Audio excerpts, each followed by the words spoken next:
কান্তারা ফরেস্টকে যেমন দেব পাঞ্চল্লি আর গুলিগা প্রোটেক্ট করে, ঠিক তেমনি সাউনি হিমাচলের মাউন্টেনকে প্রোটেক্ট করে।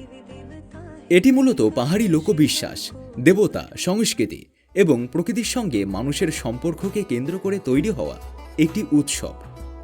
এই উৎসবটি প্রায় ৫,০০০ বছর পুরনো।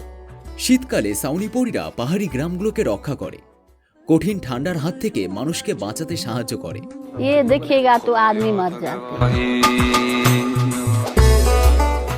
বসন্ত আসার সময় গ্রামবাসীরা ধন্যবাদ জানিয়ে তাদের বিদায় জানায়। जो रवलानी है ना, रवलानी, ये रवलानी 5 दिन में चलता है। এই উৎসবের সবচেয়ে আকর্ষণীয় অংশ হল একটি প্রতীকী বিবাহ। গ্রামের দুজন পুরুষকে নির্বাচন করা হয়। একজন হয় রলা অর্থাৎ বর, অন্যজন হয় রলানে অর্থাৎ কনে। তারা ঐতিহ্যবাহী পোশাক পরে একটি প্রতীকী বিবাহ ও নৃত্য সম্পন্ন করে। এটি আসলে দেবী দেবতার শক্তি ও সাউনিপড়িদের প্রতীক হিসাবে করা হয়।